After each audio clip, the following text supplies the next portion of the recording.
Nous allons essayer de respecter au plus juste les horaires. Ah, vous n'entendez rien? C'est pas branché. Bon, alors je ne sais pas comment ça se branche. Ah d'accord, ici. Bon, là ça va mieux, j'imagine.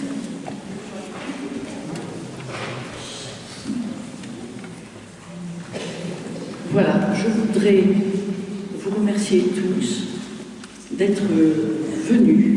Je sais qu'il y en a qui viennent de très loin, d'autres qui sont nos proches voisins, et pour assister effectivement et nourrir cette réflexion à partir du colloque qui est proposé, Chrétiens et écologie en Pays d'Aude, une vraie chance.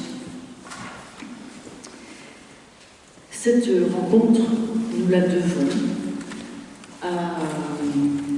C'est une histoire d'amitié, d'intuition, de conviction qui sont été initialement partagées par des religieuses de Lyonnette, ici de Prouille, Petite et du Cèdre également. Petite étincelle qui finalement a fini par faire de grandes choses, c'est-à-dire, eh bien, vous le voyez, il y a des communautés de religieuses de tout le département et au-delà qui s'est retrouvée en ayant effectivement le souci de réfléchir ensemble. Je remercie les sœurs de Prouille de m'avoir confié le soir de ce fil rouge pour recueillir, pour présenter et faire des synthèses. Mais je le remercie surtout et essentiellement de me permettre d'être le lien entre des populations non chrétiennes, qui sont mon quotidien, et votre assemblée. C'est une véritable joie pour moi de penser qu'il y aura un jour une reconnaissance mutuelle entre ces différentes appartenances. Ces journées d'aujourd'hui en sont les prémices. Et je nous souhaite donc un beau travail de réflexion et un travail joyeux de réflexion.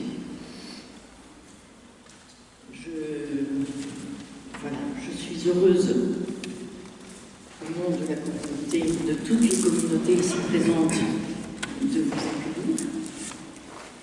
Et vous êtes en charge d'un diocèse qui a connu bien des difficultés sociales et économiques. On pense aux fermetures d'usines, mais à une population locale dont les jeunes sont beaucoup partis. Mais il y a également une population nouvelle qui arrive. Cette population nouvelle, elle est porteuse d'espoir, d'illusion, de confiance en la vie.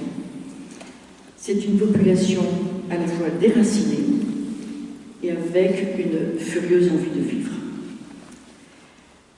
De prouver également que la vie simple est possible, que la vie simple porte en elle-même des valeurs et que ce n'est pas une situation de misérabiliste.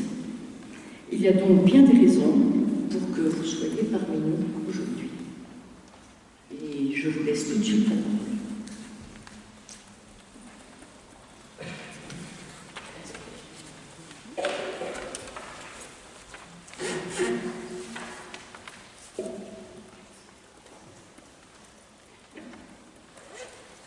Merci beaucoup de nous introduire dans cette démarche. La notion que vous venez d'aborder d'utopie féconde est une notion fondamentale. Et nous sommes invités, le pape François nous y invite très souvent, à sortir de la tentation d'un autoréférencement qui nous ferait penser, alors que sur certains dossiers, peut-être que l'écologie est un de celui-là, sur certains dossiers, nous avons des contemporains qui ne se reconnaissent pas comme chrétiens mais qui sont en avance sur des prises de conscience écologiques. Et nous avons à recueillir, accueillir, percevoir les semences du Verbe, les germes de l'Esprit que le Seigneur dépose chez tel ou tel de nos contemporains, qui est allé puiser les sources de sa réflexion ailleurs que dans l'Évangile, parfois peut-être tout simplement en lui-même ou en elle-même, et toutes ces personnes avec lesquelles nous avons à œuvrer ensemble au service pour nous de Dieu, en tout cas au service d'une création plus harmonieuse, plus respectée, donc plus heureuse et plus joyeuse pour nous, non seulement pour notre génération, mais pour les générations à venir. Je ne serai pas très long, mais ma responsabilité, ce n'est pas de faire une conférence, mais faire un peu la reine d'Angleterre, vous savez, de faire un peu de représentation.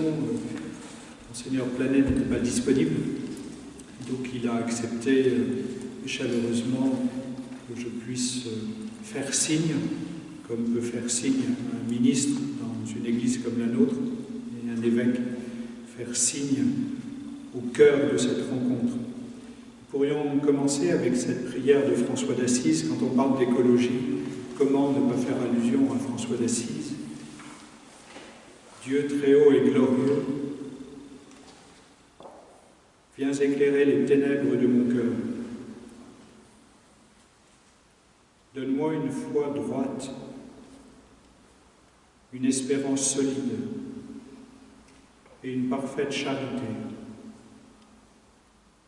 Donne-moi de sentir et de connaître, afin que je puisse l'accomplir, ta volonté sainte. Elle ne saura m'égarer. Amen. Vivre un colloque pour des croyants, des chrétiens, des chercheurs de Dieu, c'est essayer de discerner, de comprendre, d'accueillir ce que Dieu veut pour nous aujourd'hui. Essayer de nous laisser conduire par le souffle de l'Esprit, là où il veut nous emmener. Le pape François, à la fin de son encyclique, Laudato Si, exprimait cette prière: Dieu Tout-Puissant, qui est présent dans tout l'univers et dans la plus petite de tes créatures, toi qui entoures de ta tendresse tout ce qui existe, répands sur nous la force de ton amour pour que nous protégions la vie et la beauté. Inonde-nous de paix pour que nous vivions comme frères et sœurs sans causer de dommages à personne. Ô Dieu des pauvres, aide-nous à secourir les abandonnés et les oubliés de cette terre qui valent tant à tes yeux. Guéris nos vies pour que nous soyons des protecteurs du monde et non des prédateurs, pour que nous semions la beauté et non la pollution ni la destruction. Touche les cœurs de ceux qui cherchent seulement des profits aux dépens de la terre et des pauvres. Apprends-nous à découvrir la valeur de chaque chose, à contempler, émerveiller, à reconnaître que nous sommes profondément unis à toute créature sur notre chemin vers ta lumière infinie. Merci parce que tu es avec nous tous les jours. Soutiens-nous, nous t'en prions, dans notre lutte pour la justice, l'amour et la paix. Voilà la prière qu'exprime le pape François dans cette encyclique qui pour nous est une référence et qui doit s'incarner peu à peu dans des choix concrets pour nos vies quotidiennes. Par exemple, nos sœurs ont choisi de ne pas chauffer cette église pour nous ce soir. De nous inviter à bien nous couvrir, ce que nous avons fait. Donc dans des choix concrets, individuels et communautaires, et sans doute que les aspects fructueux de ce type de colloques, qui ne sont pas que des colloques universitaires, même s'il est bon d'enraciner notre action toujours dans de la pensée, et peut-être qu'on manque un peu aujourd'hui de cette pensée. Au commencement était le verbe, qu'il nous faut de la pensée aussi, mais dans des colloques, dans des congrès, dans des synodes, parfois ce qui se joue d'essentiel, y compris pour nos avancées à venir, se joue plus dans les interstices, dans nos rencontres entre deux interventions que dans les interventions elles-mêmes. Ce n'est pas pour relativiser l'importance de nos intervenants de qualité, mais c'est aussi pour nous dire que tous les espaces sont bons à prendre, y compris un échange informel, à table, dans un couloir, dans une rencontre que nous n'avions pas prévue. Aussi parce qu'il s'agit pour nous d'accueillir l'imprévu de Dieu, qui va sans doute nous aider, nous déplacer. C'est toujours ça quand on lit l'Évangile, y compris dans l'action liturgique. On accueille cette parole de Dieu sans savoir a priori où il va nous mener, et souvent si nous l'accueillons vraiment, ça nous déplace. Donc nous sommes là pour nous laisser déplacer, et pour nous aider mutuellement à vivre de ces déplacements. Si on veut contextualiser un tout petit peu, vous savez, quand on vit un colloque ou un travail intellectuel, il y a aussi les événements qui marquent la vie de notre monde. Et notre monde et l'Église catholique, aujourd'hui, sont dans des périodes de grandes tempêtes qui nous conduisent à découvrir, c'est un peu ce qui ressort de toute cette mise en lumière d'abus dont on était responsable, des membres de nos églises, de notre Église. On se rend compte que tout cela est ancré dans des logiques d'abus de pouvoir, d'abus d'autorité. Donc je retiens cette notion d'abus de pouvoir parce que sans doute que dans notre gestion de la relation à la création, à la nature, à l'environnement, nous avons été aussi, et nous sommes, dans des logiques d'abus de pouvoir. Et c'est sans doute cette conception du pouvoir qu'il nous faut réévangéliser. Jean Vanier écrivait dans un très bel article dont il nous a fait cadeau, qui est une interview ces jours-ci, sur le pouvoir dans l'Église, il faut revenir à saint François d'Assise. On pourrait dire aussi saint Dominique, parce qu'il ne faut fâcher personne, ou saint Benoît, ou saint Bernard, tous ceux et celles qui sont pour nous des phares, mais souvent quand on s'engage dans de mauvaises directions, on se dit, mais si nous revenions au Christ et à son évangile, alors sans doute qu'à travers des témoins aussi puissants de la puissance de l'évangile, comme François d'Assise, on pourrait revenir à une conception plus évangélique du pouvoir, dans l'exercice du pouvoir et de l'autorité du gouvernement dans l'Église, qui ne nous conduisent pas à des abus terribles, mais aussi dans l'exercice du pouvoir par rapport à la création qui nous est confiée, mais non pas pour que nous en abusions. Et peut-être que pour ne pas abuser de ce qui nous est confié, il y a cette notion qui est très belle, je trouve, dans la réflexion d'un des maîtres spirituels de notre temps, le père Maurice Zindel, qui parle de l'émerveillement. Tout commence toujours pour des hommes, des femmes, des chrétiens, des catholiques, dans une manière d'être saisis, ce saisissement de François d'Assise, de Paul, d'être émerveillé tout d'un coup, de se dire mais c'est si beau et si grand. L'expérience de l'émerveillement. Quand on est émerveillé, on est décentré de soi, parce que l'émerveillement c'est toujours une sorte d'extase. On est décentré de soi, on est tourné vers l'autre, vers les autres, vers les merveilles de la création, et nous ne sommes pas tentés d'exercer un abus de pouvoir sur une personne, une réalité, une fresque qui nous émerveille. Nous n'allons pas taguer une fresque qui nous émerveille. Nous allons la contempler et sortir de nous-mêmes pour être attentifs à elle. Et sans doute que des chemins retour à un équilibre plus respectueux, y compris des plus petits, des plus pauvres.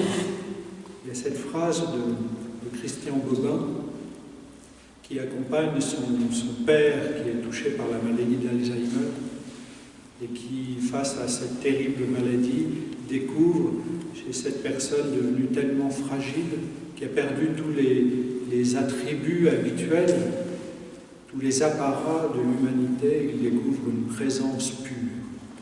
Bien, si nous pouvions, grâce à cette logique d'émerveillement, découvrir chez les plus petits, les plus faibles, tout est lié, dans les merveilles de la création, qu'elles soient ariégeoises, audoises, aveyronaises, bien, si nous pouvions nous engager dans cette merveille à contempler, eh bien, nous serions sur d'autres chemins. Dieu, c'est quand on s'émerveille, dit Maurice Sandel. La rencontre avec Dieu, ce n'est pas simplement l'acceptation d'une morale, d'un dogme, d'un rite. À un certain moment, c'est un saisissement de tout l'être, un peu comme le saisissement de François d'Assise dans sa rencontre avec Dieu à travers le lépreux, et qui dit que ce qui, pour lui, était amer, devient doux, passer de l'amertume à la douceur dans cette logique d'émerveillement. Et puis une dernière chose, j'ai déjà été trop long, c'est toujours risqué de donner la parole à des évêques. Si certains voulaient le prendre gratuitement, bien sûr, vous pourrez trouver à l'entrée du réfectoire un petit livret qui s'appelle « Écosystème pour vivre en chrétien en Ariège », mais ça peut valoir pour d'autres départements. Et il y a un petit chapitre qui s'intitule, chapitre 5e, « Un style de vie évangélique fait d'une sobriété joyeuse ». C'est vrai que notre colloque va vivre aussi dans une certaine sobriété. Et bien que cette sobriété soit source de joie et que cette joie nous nourrisse et nous permette de repartir demain soir, autre en ayant été déplacés par le Seigneur et par le Seigneur à travers les autres.